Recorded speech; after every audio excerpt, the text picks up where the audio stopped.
La sepsis actualmente se ha redefinido como el resultado de una respuesta inadecuada del huésped a una infección, que a su vez puede ocasionar disfunción de uno o más órganos, ¿no? Asimismo, se ha visto que su progresión se manifiesta por la aparición de estadios clínicos sucesivos derivados de una respuesta inflamatoria sistémica, secundariamente conduce a una disfunción orgánica. Pero también eh, podemos conocer de que es una entidad que tiene una alta incidencia en realidad y a su vez no se diagnostica correctamente y pasa desapercibido muchas veces. Y por ello viene a ser una de las principales causas de enfermedad grave y de mortalidad alta en todo el mundo. Asimismo, también hay que conocer de que es una enfermedad tiempo dependiente, es decir, mientras más rápido nosotros actuemos eh, tratando la sepsis, el pronóstico va a ser mejor, ¿no? Por lo tanto, va a aumentar la sobrevivencia luego que se inicia tempranamente el tratamiento antibiótico y el soporte hemodinámico adecuado. Ahora, los pacientes que sobreviven a un cuadro de sepsis muchas veces van a tener secuelas, o sea, problemas físicos, psicológicos y cognitivos prolongados. Pero ustedes dirán, ¿por qué problemas físicos? Porque este paciente muchas veces va a estar postrado por muchos días y muchas veces va a tener necesidad de soporte ventilatorio mecánico, soporte vasoactivo, etcétera. Entonces, todo ello conlleva una postración en cama que también genera una atrofia muscular, etcétera. Entonces, condiciona problemas físicos. Psicológicos, ¿por qué? Porque va a estar expuesto a una serie de, de mecanismos donde está monitorizado, está constantemente eh, siendo objeto de muestras de exámenes, movimientos, que el personal de enfermería está con trabajos de movilización del paciente, etcétera, ¿no? Y cognitivos prolongados, básicamente porque estos pacientes muchas veces va a requerir este manejo de la pseudoanalgesia. Entonces, a su vez, también puede condicionar problemas de aspecto cognitivo. Pero lo más importante de todo esto es que conociendo nosotros que es una enfermedad tiempo dependiente, se considera una emergencia sanitaria. Entonces, cada retraso en el diagnóstico y la administración eficaz de antibióticos o en en la adopción de otras medidas apropiadas, esta va a aumentar la tasa de mortalidad por hora. Cuanto más demoremos, peor el pronóstico. Pero muchas veces la sepsis, la evolución es tan rápida que puede condicionar un shock séptico, ¿no? Que no viene a ser aquella situación de alteración circulatoria, celular y metabólica subyacente y va a ser tan profunda su reacción del organismo y que puede condicionar un aumento de la mortalidad, ¿no? Es aquel momento donde ese paciente con shock va a necesitar tratamiento vasopresor, es decir, va a necesitar mantener una presión arterial media más de 65 milímetros de mercurio y a su vez también está caracterizado porque el nivel de lactatos comienza a aumentar y cuando ya es más de 2 ya nos está diciendo que hay signos de hipoperfusión tisular. Por otro lado, este shock séptico, conforme evoluciona y no manejamos adecuadamente, la mortalidad puede condicionar el 30-40% e incluso puede ser mucho más dependiendo del momento y el lugar en que nos encontremos. Ahora, el shock séptico se puede manejar y se puede corregir, pero va a llegar un momento donde vamos a estar probablemente en una situación de alteración circulatoria donde no podemos estabilizar hemodinámicamente al paciente a pesar del manejo de fluidos o haberle iniciado un vasopresor, el paciente sigue hipotenso, sigue con signo de hipoperfusión. Entonces, este paciente, esta condición se va a conocer como shock séptico refractario. Es decir, cuando nosotros hemos asociado más de un vasopresor al manejo, ya es un shock séptico en cierta forma refractario y hay que tratar de revertirlo para evitar esa mortalidad tan alta que ocasiona, ¿no? Es decir, más del 50%, incluso algunos llegan hasta el 94% de mortalidad cuando el paciente atraviesa por esta situación de shock séptico refractario o de difícil manejo. Pero la sepsis no es un tema nuevo ni reciente. Esto se viene manejando de tiempos inmemoriales, ¿no? Del inicio de la humanidad en realidad, pero que se formalizó su terminología a partir del año 91, 92, donde se hizo una reunión de consenso y se definió como un cuadro clínico basado en una respuesta inflamatoria. Para eso se utilizaba unos criterios del CIRS, es decir, un síndrome de respuesta inflamatoria sistémica, ¿no? Y se catalogó dentro de cuatro categorías en realidad. Se comenzaba con un CIRS originado por un elemento infeccioso que condicionaba la sepsis. Esta sepsis podría ser evolutiva cuando nosotros encontrábamos que había disfunción de algún órgano, ¿no? Se conocía como sepsis severa. Y si a esta sepsis severa se añadía la hipotensión que no respondía a fluidos y requería ser eh, tributario del inicio de un vasopresor, se conocía como shock séptico. Esto se utilizó por mucho tiempo, pero como veremos en el tiempo, este concepto fue cambiando. Para el 2001 se seguían manejando los signos de CIRS, pero a su vez en una nueva reunión que se hizo de consenso de expertos, se creyó conveniente ampliar la lista de signos y síntomas y de laboratoriales, ¿no? Donde nos permitía de repente tratar de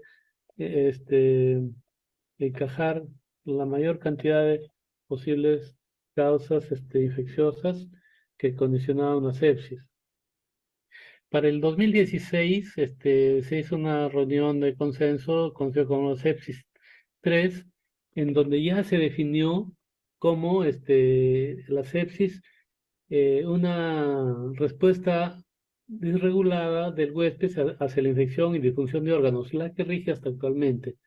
Y para ese momento también se eliminó de esta fase evolutiva la parte de la sepsis severa y se eh, condicionó a que solamente se defina como sepsis y shock séptico en su parte evolutiva, ¿no? Y a su vez también se adquirió, por decirlo de alguna manera, otros criterios para descubrir una sepsis. Por ejemplo, si el paciente estaba fuera de una unidad crítica de cuidados intensivos, eh, ¿cómo diagnosticábamos la sepsis? Para eso este, se creó el término de quick SOFA, es decir, un score rápido este, para detección de sepsis en pacientes que no estaban en UCI, ¿no? Y por otro lado, también se recogió el término de SOFA, es decir, para aquellos pacientes que estaban en una UCI y estaban desarrollando una sepsis. Es una forma de reconocer estos cuadros de sepsis, ¿no? Para el 2017, 2018, este, se mantenía el término, pero en el 2018 ya recomendaban de que nosotros este, utilicemos el vasopresor lo más rápido posible y si este vasopresor inicial se utilizaba en altas dosis, se podría agregar otro vasopresor y de esta manera combatir una hipotensión refractaria, es decir, evitar que los cuadros de vasodilatación sigan progresando y generen más daño al paciente. Eh, para el 2021 se reforzaron estas definiciones en cuanto a la sepsis, shock séptico. Y nosotros podemos ver, como le decía, en el año 92 se empezó como sepsis severa, shock séptico, condicionado por la presencia de las variables del CIRS, es decir, con temperatura más de 38 o menos de 36, frecuencia cardíaca más de 100, frecuencia respiratoria más de 20, una cuenta leucocitaria más de 12.000 glóbulos blancos o menos de 4.000 o más del 10% de abastonados. Eso fue para el 1992. Pero conforme fue evolucionando las reuniones que se hicieron con expertos para el 2017, como les decía, ya o 2016, ya se reformuló el término y se conocía que la fase evolutiva era de sepsis a shock séptico. Y dentro de ellos, para catalogar un shock séptico, se consideraba que debería tener una sepsis, cursar con hipotensión y tener un lactato más de 2 milimoles por litro, ¿no? Por otro lado, como le decía también, se hizo uso del Quick-SOFA, el Quick-SOFA donde nos recomendaban de que para determinar un cuadro de sepsis fuera de la UCI debía tener dos de los tres criterios. Uno de ellos es tener una frecuencia respiratoria más de 22, una presión sistólica menos de 100 y alteración mental, ¿no? Que el paciente tenga una alteración mental producto de esa sepsis. Entonces, si teníamos dos de estos, ya nosotros podríamos inducir de que ese paciente estaba iniciando una sepsis, entonces debería tener otro tipo de cuidados, ¿no? Eh, entonces, como le decía, la sepsis es una entidad que ha sido muy estudiada, sigue siendo muy estudiada, y esto hizo de que eh, la Organización Mundial de la Salud y la Alianza Global para la Sepsis determinaran que el día 13 de septiembre se considere el Día Mundial de la Sepsis. ¿Y por qué se buscó esta fecha como conmemorativa de todos los años? Es porque se trató de generar y dar importancia al conocimiento de esta enfermedad que, como les decía, es muy frecuente pero poco conocida. Entonces, el objetivo principal era lograr disminuir la cifra de personas fallecidas que hayan sido afectadas por la sepsis. Pero de todo esto, ¿qué dice la Alianza Mundial Global de la Sepsis? Nos dice que aún en estos tiempos donde se trata de dar el mayor alcance posible, porque con este Día Mundial de la Sepsis en todo el mundo se trata de difundir lo nuevo de cada año que se va conociendo sobre la sepsis, pero a pesar de ello se ha visto que no es lo suficiente para frenar estos cuadros de sepsis, que vienen a ser una de las complicaciones clínicas mortales más prevalentes, pero más diagnosticadas, y que en el 2017 la Organización Mundial de la Salud lo designó como una prioridad mundial, ¿no? Entonces, se ha visto que en la mayoría de los países todavía no se implementan programas educativos integrales sobre prevención, identificación y manejo de la sepsis.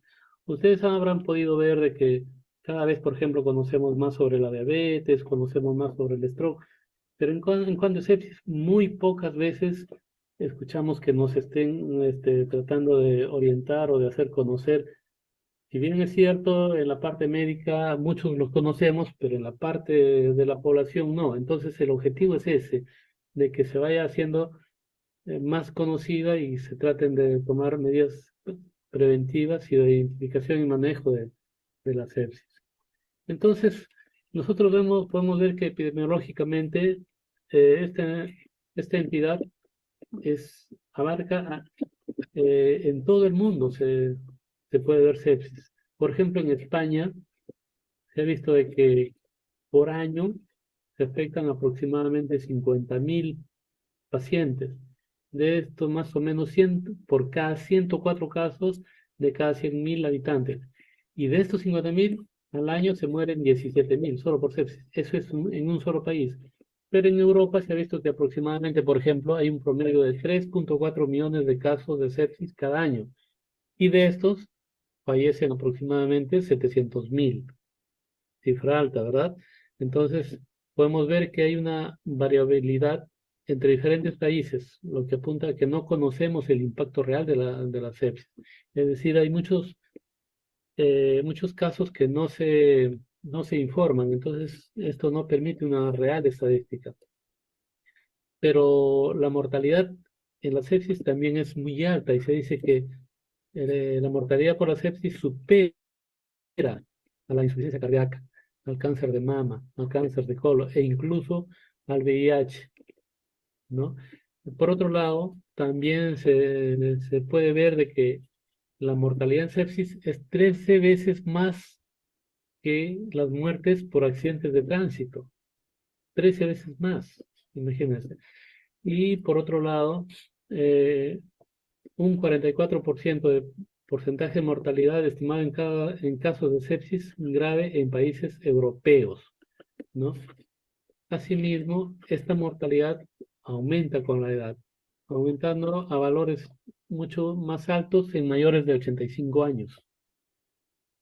Ahora, la sepsis es una enfermedad en realidad muy costosa. Se ha visto que el uso de recursos, por ejemplo, en el proceso intrahospitalario, tiene un gran uso de recursos y costos. Aproximadamente, para tratar una sepsis, en Europa, por ejemplo, se ha visto que cuesta entre 18.000 y 45.000 euros. Es decir, si nosotros convertimos a la moneda peruana, eh, cuesta entre 70.000 y 150.000 soles por un cuadro de sepsis. Imagínense con todo lo que tenemos. Y se ha visto también que la supervivencia disminuye un 7% por cada hora que nos retrasamos en la correcta administración de antibióticos. Y si nosotros hablamos a nivel mundial, se puede conocer de que aproximadamente entre 27 y 30 millones de personas al año desarrollan sepsis. Es decir, si nosotros viéramos la población de Perú, todos haríamos sepsis si es que lo trasladamos a esta cifra, ¿no? 27 a 30 millones de personas al año desarrollan sepsis. De estos, aproximadamente entre 7 a 9 millones fallecen. Es decir, un paciente cada 3,5 segundos muere a causa de la sepsis. ¿Ah? Imagínense, uno cada 3,5 segundos, menos de un minuto. Ahora, los pacientes que sobreviven a las consecuencias a la sepsis pueden afrontar consecuencias de por vida, ¿no? Mucho va a depender de cuán difícil o en cuánto haya progresado esta sepsis. Ahora, es un proceso de alta mortalidad, es cierto, pero nosotros tenemos que abocarnos a conocer cuáles son esos factores que hacen posible que esta mortalidad aumente. Y dentro de ellos tenemos, por ejemplo, el envejecimiento, la inmunodepresión. Es decir, ustedes saben que nuestra población cada vez es más vieja, por decir, la esperanza de vida cada año aumenta. Entonces, al aumentar la esperanza de vida, también aumentan las posibilidades de que el paciente no pueda tolerar un cuadro agudo como es la sepsis.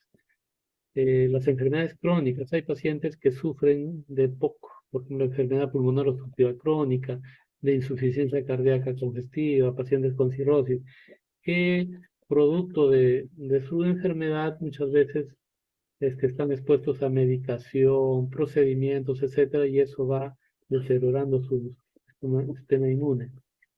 Aquellos pacientes que tienen o sufren traumatismos o son operados de emergencia, también son más vulnerables a un agravamiento de la sepsis. El uso indiscriminado de los antibióticos también es una variable que cuenta mucho en la mortalidad. El uso de corticoides, inmunodepresores, quimioterapia, ¿no? Asimismo, aquellos pacientes que usan dispositivos invasivos, por ejemplo, aquellos pacientes que están expuestos a hemodiálisis, a ventilación mecánica o que tienen que eh, permanecer con sondas vesicales, ¿no? Por tiempos, aquellos pacientes que reciben nutrición parenteral por catéter venoso central prolongado, etcétera. Pero también se ha visto aquellos pacientes que sufren del SARS-CoV-2, es decir, el COVID-19, también son vulnerables a una alta mortalidad, ya que ellos están expuestos o su sistema inmune está tan desgastado con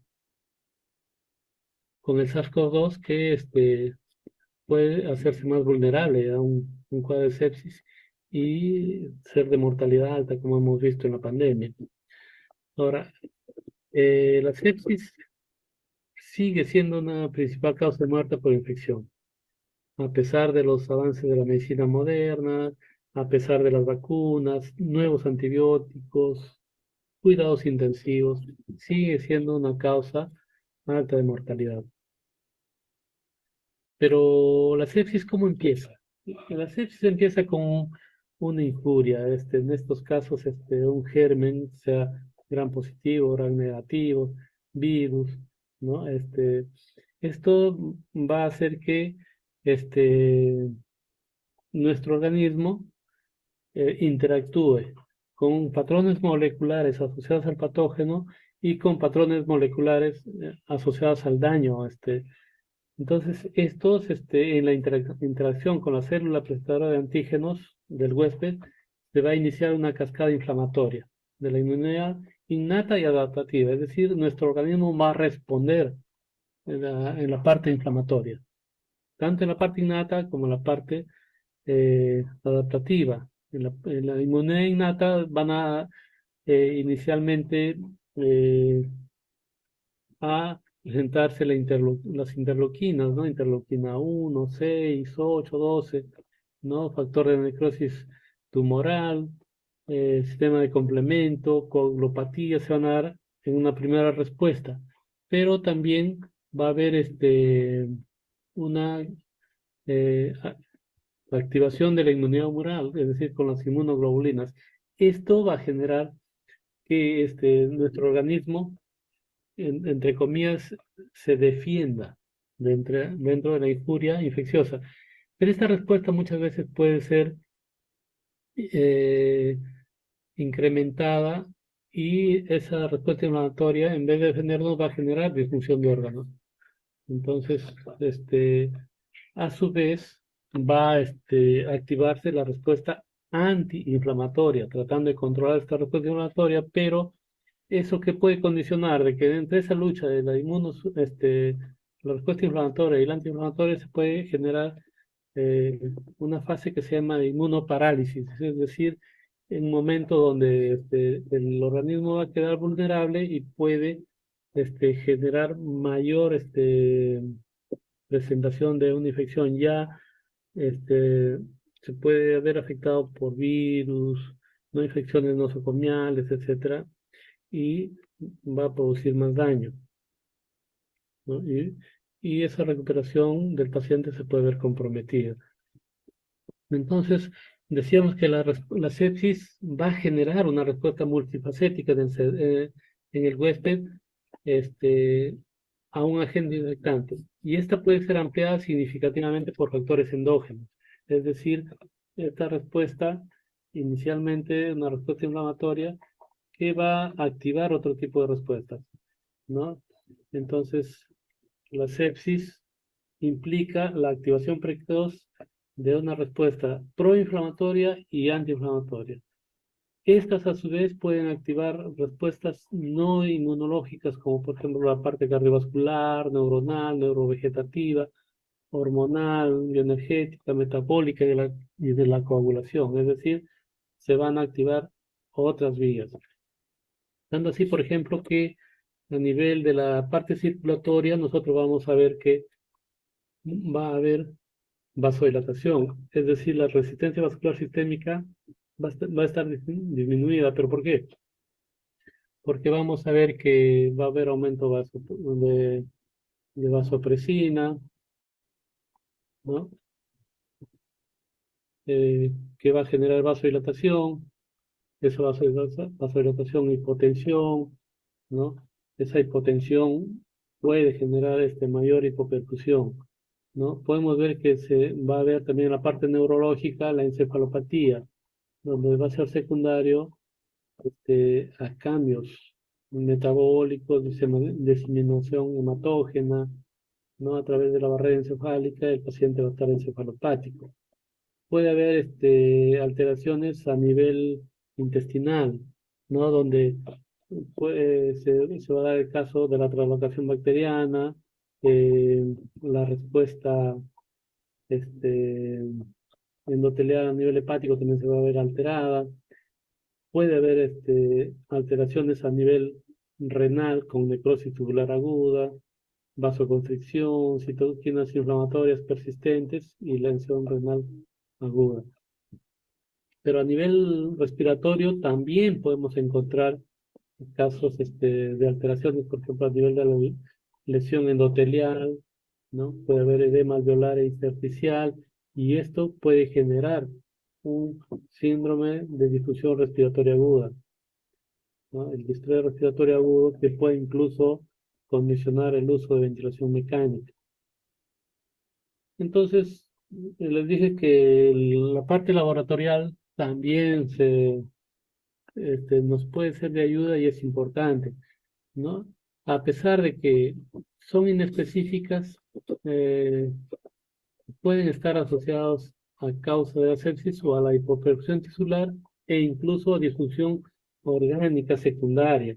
Entonces, cuando nosotros tenemos este tipo de resultados en los exámenes auxiliares, podemos inducir de que puede ser secundaria una sepsis. Por ejemplo, encontramos leucocitosis con un recuento de glóbulos blancos mayor de 12.000 o leucopenia menos de 4.000. Puede haber recuento normal de glóbulos blancos, pero con un porcentaje mayor del 10% de formas inmaduras o abastonadas. Podemos encontrar hiperglicemia, ¿no? En ausencia de diabetes, como una respuesta al estrés del- de ese momento. Una proteína C reactiva, este, más de dos desviaciones estándar por encima del valor normal, ¿no?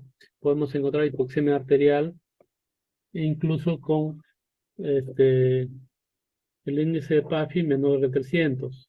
Asimismo, podemos encontrar aumento de creatinina más de 0,5 miligramos por decilitro como parte de una injuria renal secundaria a la sepsis. Podemos encontrar alteraciones de la coagulación con un INR más de 1,5 o del tiempo parcial de tromboplastina más de 60 segundos. Asimismo, podemos encontrar trombocitopenia, por ejemplo, menos de 100.000. Generalmente lo encontramos más con gérmenes por gram negativos, ¿no? Podemos encontrar hiperbilirrubinemia como parte de una disfunción hepática. Por otro lado, también podemos encontrar insuficiencia suprarrenal, es decir, un paciente que tiene hiponatremia, hipercalemia y que puede encontrarse en la sepsis e incluso ser parte de un cuadro de una hipotensión arterial sostenida. Encontramos hiperlactatemia o hiperlactacidemia con un lactato sérico elevado y generalmente es una manifestación de hipoperfusión de órganos en presencia o ausencia de hipotensión. Es un componente importante de la evaluación inicial, ya que el lactato elevado puede asociarse con un pronóstico desfavorable para el paciente. Y cuando ustedes valoren el lactato, también fíjese si el paciente no está recibiendo alguna medicación que puede ser confusor. Por ejemplo, los pacientes diabéticos consumen metformina y esto puede elevar el lactato. Y si nosotros encontramos lactato elevado y el paciente consume metformina, hay que valorar ese, ese, ese dato.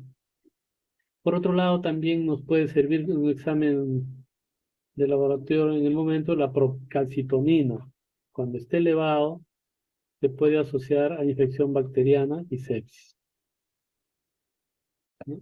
Ahora, las causas de la sepsis, por ejemplo, eh, nosotros podemos encontrar meningitis, que pueden ser infecciones por gran positivos, neumococo a la cabeza, no gran negativos como la meningitis, meningitis, ¿no? O también debido a virus, tales como el SARS-CoV-2, podemos encontrar cuadros de neumonía, ¿no? Que condiciona la sepsis, en infecciones del torrente sanguíneo, infecciones abdominales, como una apendicitis que no es operada a tiempo, o una diarrea infecciosa, infecciones de la vesícula biliar, o también originarse en infecciones de la piel y tejidos blandos. Por ejemplo, en casos sobre todo de pacientes que están postrados y han generado lesiones ulcerosas, úlceras de presión, como lo conocemos, y estas se pueden infectar y ser origen de una sepsis. También podemos encontrar la sepsis en aquellas infecciones relacionadas a catéteres. Por ejemplo, en aquellos pacientes que tienen catéteres venosos centrales y que no han tenido los cuidados necesarios, puede ser el origen de una sepsis, o aquellos pacientes que son portadores de sondas vesicales o las sondas Foley por mucho tiempo, ¿no? Y que generan infección del tracto urinario. Eh, las fuentes más comunes de infección que se han estudiado va a ser los pulmones, ¿no? En la parte de los pulmones, el 64% son las causas que originan una sepsis. En el abdomen es un 20%, ¿no? Un abdomen agudo, por ejemplo, con obstrucción intestinal, una sepsis con peritonitis. Las infecciones del torrente sanguíneo causan un 15% aproximadamente de sepsis y el tracto urinario un 14%. Y se ha visto también que los microorganismos aislados, el 62% fueron gram negativos, ¿no? Un 47% gram positivos y un 19% fueron hongos. Esto es importante porque esto nos permite más o menos inducir qué antibiótico podemos usar.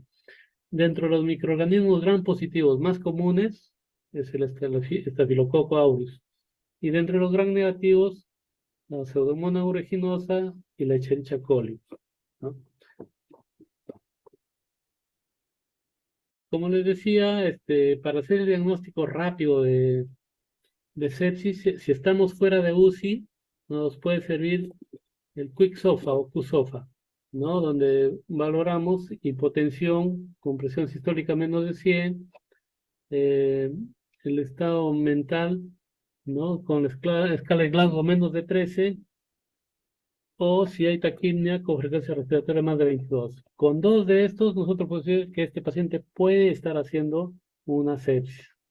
Entonces nos va a permitir buscar o darle lo más rápido el tratamiento que sea amerita. Pero también se ha visto que utilizamos el cuadro de SOFA, que viene a ser la evaluación de una falla orgánica relacionada a la sepsis, ¿no? Cuando este tiene más de dos criterios alterados, podemos decir que el paciente está desarrollando una sepsis. Por ejemplo, en la parte respiratoria, nosotros evaluamos el PAFI, ¿no? En la parte circulatoria, vemos si hay hipotensión o está usando vasopresores. En la parte hematológica, podemos ver el conteo de plaquetas. En la parte neurológica, valoramos la escala de coma de Glasgow, parte hepática, las bilirrubinas, y en la parte renal, eh, los cambios en la creatinina o la presencia de oliguria, ¿no? Entonces, una infección más esófaga, con más dos criterios, nos sirve de eh, pronóstico en el paciente con sepsis. Entonces, como le decía, la sepsis es una entidad muy frecuente, pero pocas veces conocida, y esto nos hace muchas veces diagnosticar mal. Y a todo el mundo le metemos o le administramos antibióticos. Hay que diferenciar bien, ¿no? Si bien es cierto, el antibiótico no lo va a matar, pero sí puede de repente enmascarar otros problemas. Por ejemplo, la pancreatitis aguda es una entidad que simula mucho una sepsis. Va a haber leucocitosis, va a haber aumento de la proteína C reactiva, alteración de la coagulación, un montón de criterios que nos pueden simular una sepsis, pero nosotros podemos diferenciarlo tranquilamente con un laboratorio, con amilasas, lipasas elevadas, o una tomografía que nos permite ver que el paciente está haciendo una pancreatitis aguda grave. Un paciente politraumatizado, grandes quemados, ¿no? Necrosis tusulares extensas o lesiones inmunológicas pueden hacer diferenciación de la sepsis. Asimismo, también hay que tener cuidado cuando el paciente viene con cuadros de shock. Ese shock hay que saberlo diferenciar bien entre un shock hipovolémico, por ejemplo, de paciente que está haciendo un cuadro de deshidratación con hipovolemia o ha perdido sangre, por ejemplo, puede estar en shock, pero no necesariamente significa que está infectado o está haciendo sepsis. Pacientes con shock cardiogénico, asimismo, también pueden este, aparentar una sepsis o un shock séptico, porque el shock cardiogénico también vamos a encontrar una respuesta inflamatoria alta, pero van a haber de base signos que nos van a hablar de un problema cardíaco. Las endocrinopatías también hay que diferenciar de la sepsis. Aquellos casos, por ejemplo, de aneurisma roto, anafilaxia, intoxicaciones, déficit de amina o en aquellos pacientes que estamos administrando vasodilatadores, hay que diferenciar bien que no esté haciendo un cuadro de sepsis o shock séptico. Ahora, el manejo en realidad se han hecho múltiples intentos de buscar opciones de poder mejorar el manejo de la sepsis, pero en los 40 años sigue teniendo una base que no ha cambiado. Han aparecido nuevos antibióticos, nuevos dispositivos, pero la base sigue siendo la misma. Entonces, ¿esas bases cuáles son? La administración temprana de antibióticos y líquidos intravenosos, además del control de fuentes y el uso juicioso de vasopresores. Entonces, nosotros podemos ver que el manejo de la sepsis tiene que ser lo más tempranamente posible. Una vez que uno lo sospecha, y tiene indicios de que puede estar haciendo una sepsis, lo primero que tiene que hacer es estabilizar hemodinámicamente e inmediatamente este, control y detección de la infección e inicio de antibióticos, ¿no? Entonces, en la estabilización hemodinámica nos vamos a guiar, por ejemplo, del lactato sanguíneo, ¿no? Entonces, utilizamos fluidos endovenosos y, si es necesario, agentes vasopresores. Y en el control y detección de la infección, vamos rápidamente a solicitar cultivos, ¿no? Cultivo de sangre, procalcitonina, que nos permite ver si estamos frente a una infección bacteriana o no. E inmediatamente iniciar antibióticos, después de haber realizado sus cultivos, lógicamente. Y si es necesario, un control de fuente. Es decir, si un paciente está haciendo obstrucción intestinal, se tiene que operar ese paciente. No podemos permitir que esté mucho tiempo con ese problema. O si tiene un absceso, de igual manera hay que drenarlo. Entonces, eso significa actuar sobre eh, la fuente de una infección. Entonces, así como nosotros actuamos rápidamente en un paciente politraumatizado, un infarto agudo de miocardio o un accidente vasculocerebral, tempranamente nosotros debemos identificar la sepsis e inmediatamente iniciar el tratamiento apropiado. Eso va a mejorar los resultados en el manejo de la sepsis. Entonces, como le decía, el primer eje del manejo de la sepsis va a ser la estabilización hemodinámica. Y para ello, nosotros debemos hacer fluidoterapia. Muchas veces con la fluidoterapia es suficiente, pero algunas veces el paciente evolucionado está haciendo vasodilatación sostenida, hipotensión, shock, necesitamos utilizar vasopresores rápidamente. Entonces, dentro de la fluidoterapia es importante administrar el volumen óptimo de líquidos, porque se ha visto de que muchas veces nos entusiasmamos y la reanimación con líquidos lo hacemos tan intensa que puede, en vez de mejorar, precipitar una falla multiorgánica, puede prolongar la ventilación mecánica y empeorar los resultados de los pacientes. Cuando ustedes manejan fluidoterapia, es como cuando uno hace un reto de fluidos, ¿no? Uno tiene que ver que van a haber pacientes respondedores a los fluidos y pacientes que no responden bien a los fluidos. Entonces, si responden a los fluidos, uno tiene que seguir manejando la fluidoterapia, pero si no responden bien a los fluidos, rápidamente se congestionan, ¿no? Están haciendo insuficiencia respiratoria. Ese paciente tiene que necesariamente comenzar con vasopresores en forma temprana. Eh,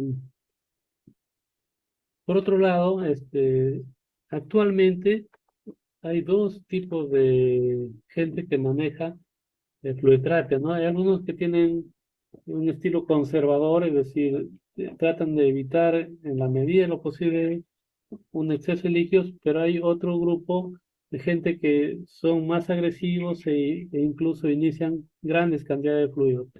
Pero hay que tener cuidado, porque tanto la parte conservadora de pocos fluidos puede generar daño, porque no está enviando una cantidad suficiente de fluidos que permitan un mejor transporte de oxígeno, puede generar más daño. Pero por otro lado, el exceso de líquidos también puede ser dañino y puede producir edema tisular, ¿no? Formación de ascitis, a nivel renal, generar más edema, a nivel pulmonar puede provocar congestión, a nivel cerebral mayor edema. Entonces, ni lo muy poco ni lo mucho es bueno. Siempre individualizar cada paciente, ¿no? Ahora, cuando el paciente requiere vasopresores, el objetivo debe ser una presión arterial media más de 65 milímetros de mercurio, porque es la presión, es el punto de corte donde permite una mejor perfusión de los órganos a nivel interno. Ahora, por otro lado, muchas veces hay que guiarse de la normalización del lactato, que es un marcador de hipoperfusión tisular, ¿cierto? Entonces nos sirve como guía. Ahora, cuando nosotros hacemos reanimación con fluidos, los objetivos, ¿cuáles van a ser? Uno, mantener la integridad microvascular y la función endotelial, previniendo la disfunción de la barrera endotelial y reduciendo el edema tisular, ¿no? ¿Esto qué va a hacer? Promover la administración y suministro de oxígeno y nutrientes a los tejidos y además apoyar la función de los órganos durante la enfermedad crítica, la sepsis. Por otro lado, la restauración del volumen intravascular va a apoyar la mejora en la función renal, es decir, aumenta la diuresis, ayuda a eliminar los productos de desechos metabólicos, va a ayudar a estabilizar el equilibrio electrolítico y ácido-base, lo que también va a conllevar a que se mantenga la homeostasis celular. En cuanto nosotros estabilicemos al paciente y vemos que el paciente aún requiere manejo de fluidos, estos deben continuar en tanto la hemodinámica siga mejorando. Nosotros podemos ver en este cuadro, por ejemplo,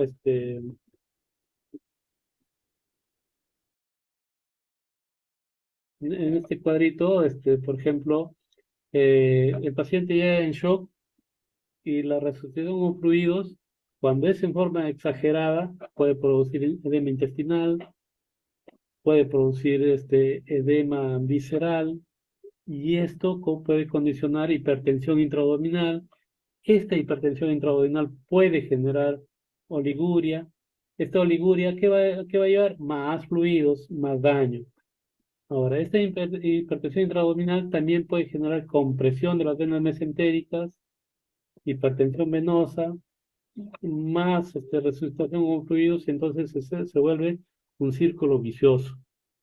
Ahora, cuando nosotros estamos usando en grandes cantidades de fluidos, nosotros podemos hacer uso de la albúmina, ¿no? Para evitar grandes cantidades de reposición de volumen y evitar los daños que se ven por la sobrehidratación. Como le decía, muchas veces se requiere el uso de vasopresores. Antiguamente nos decían, para iniciar un vasopresor, primero tienes que refletar al paciente de volumen. En cambio, ahora no, ahora lo que se recomienda es tempranamente iniciar vasopresores. Y dentro de los vasopresores, en el shock séptico, de elección es la norepinefrina, o conocida también como noradrenalina, porque el objetivo va a ser mejorar la perfusión de los órganos vitales, asegurando un mejor suministro de oxígeno y nutrientes a la célula. Pero si nosotros ya usamos la noradrenalina y no mejora esta hemodinamia, se recomienda actualmente adicionar rápidamente la vasopresina. O en algunos lugares, dependiendo, iniciar o adicionar la epinefrina, con la Doctor, intención de dos elevar la minutos. presión arterial media y a su vez disminuir la dosis altas que estemos usando de la norepinefrina o noradrenalina. Entonces lo que se busca es disminuir esas dosis altas que hemos comenzado a usar en vista de que la presión arterial media no sube, no mejora.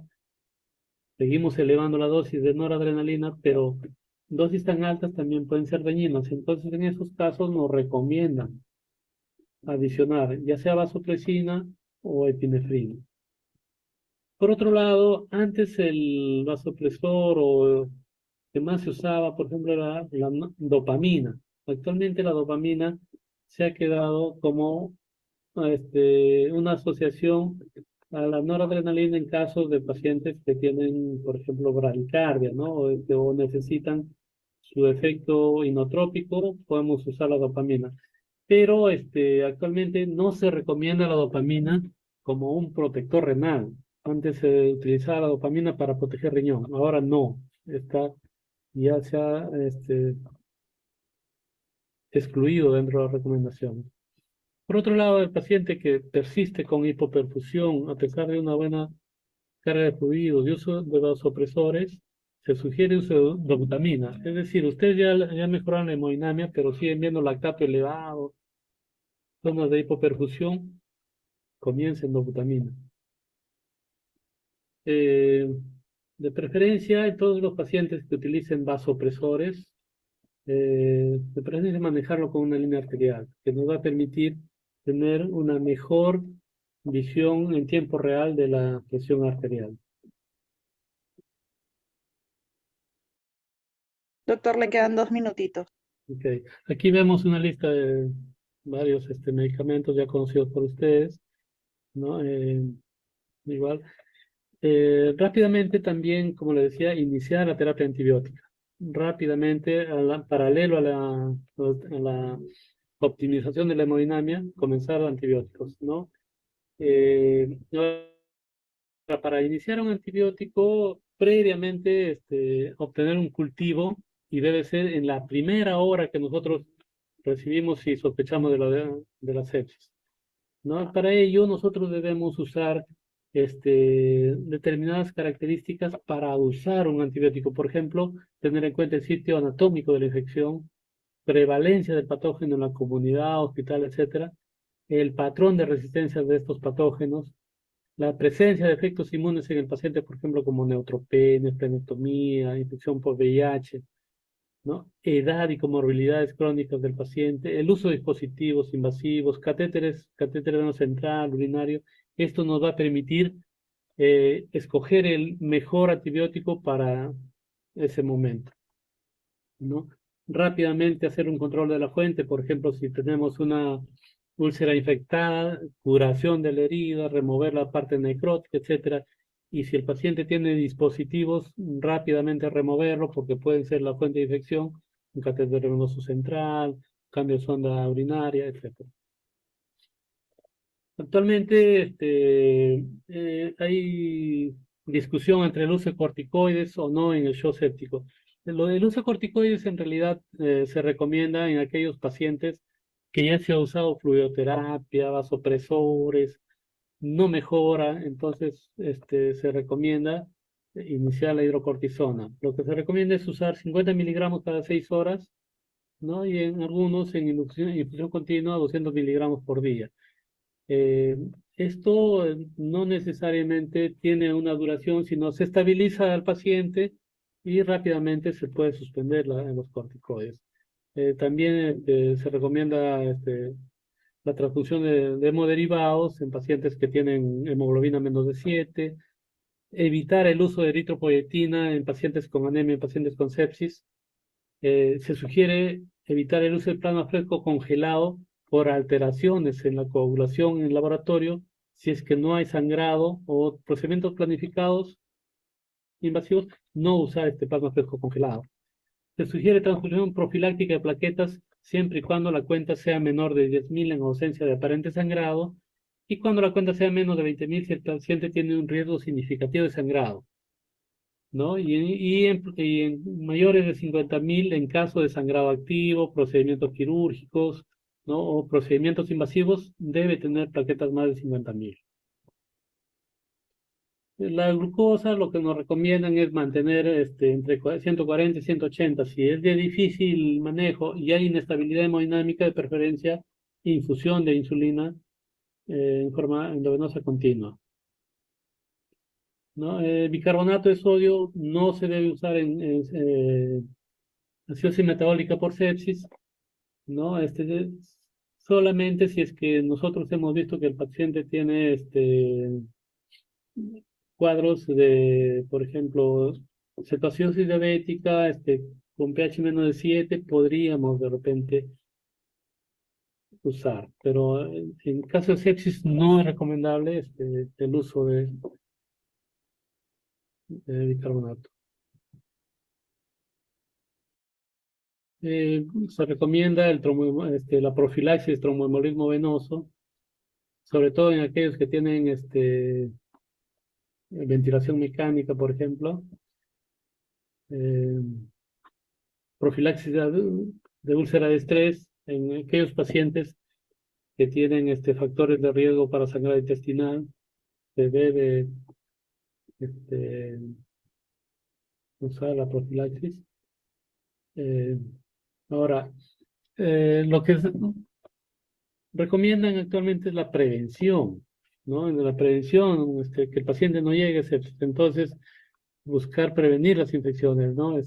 Lavado de manos, las vacunas recomendadas, educar a los pacientes y su familia, enfatizando la necesidad de prevenir las infecciones, controlar las afecciones crónicas, buscar atención médica en cuanto haya signos de alarma de una infección, una sepsis, pensar en sepsis, conocer los síntomas y signos de septicemia para identificar y tratar pronto a los pacientes, actuar rápido, comenzar el tratamiento antibiótico lo antes posible, documentar la dosis de los antibióticos, duración, tratamiento, eh, los objetivos,